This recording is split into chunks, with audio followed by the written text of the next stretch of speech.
and Nico have already showed us, the U.S. energy policy has been haphazard at best.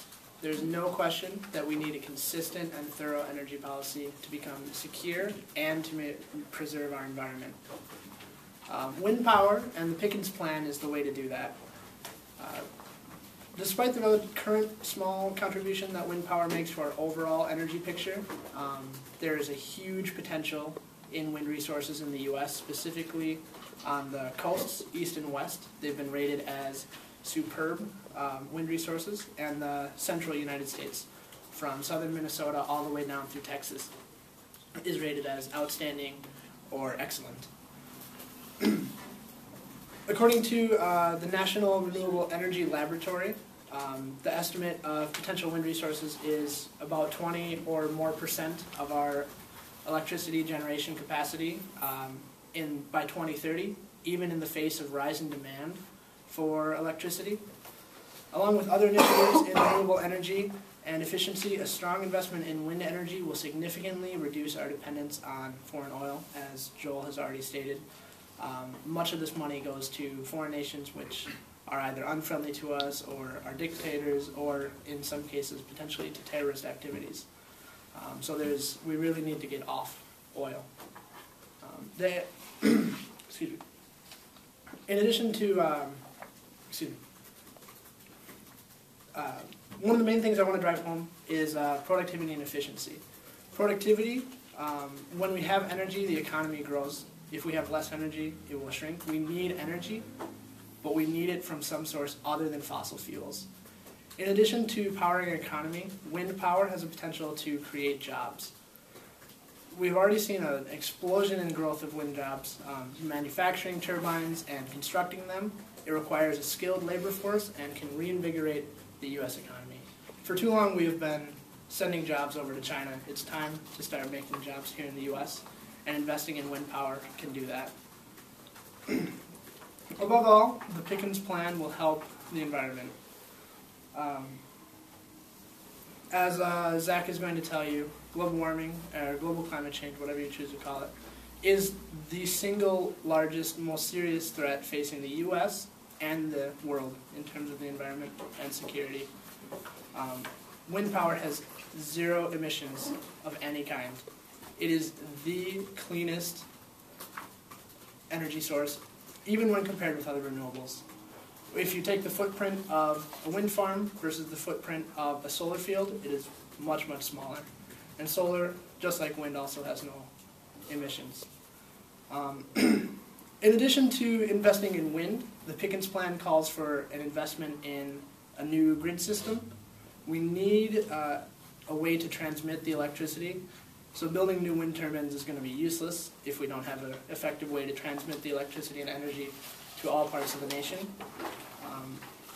And not only that, but we need a new grid. It's long overdue. It is old and decrepit. It is inefficient. We lose a lot from transmission just by the attenuation of the electricity.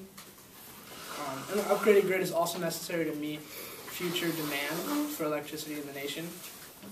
One of the exciting new types of grids that we could do that Joel alluded to as a smart grid.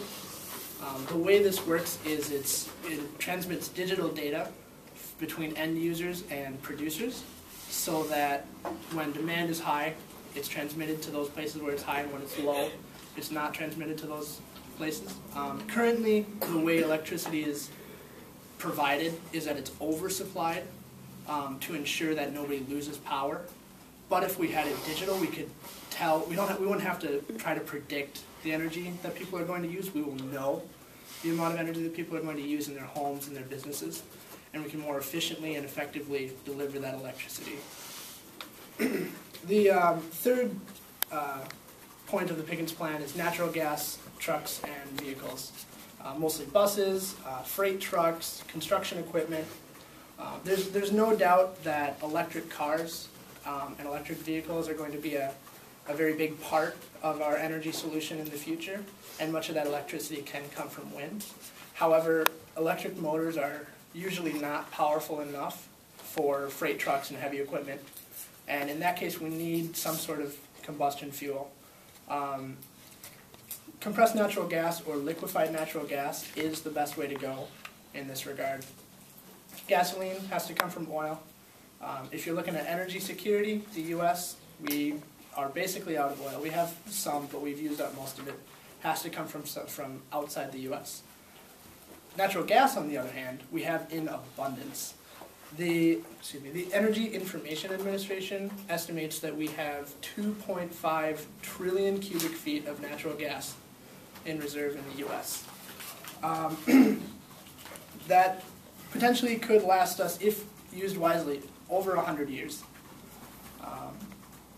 Getting back to the trucks, the reason we need to switch our trucks over is because transportation accounts for about 40, almost 50% of our energy usage in the United States, and a significant part of that transportation comes from freight trucks and buses and heavy vehicles. We need to switch off of gas, and we can go to compressed natural gas or liquefied natural gas. It's got less energy density than gasoline, but it combusts more thoroughly, so you get the same energy out of it. The same power for your engine. So some people say you're losing power because it's less energy dense, but that's not really a factor. We have the technology now to do this. We have the technology to convert our trucks to it. We have the technology to more efficiently get natural gas out of the ground. The reason it's become so abundant in recent years is because we've developed new technology to do this, and there's no better time really to do it now. Excuse me. Yeah, so as Zach is going to talk to you, we need to get off gas. CO2, way too much in the atmosphere.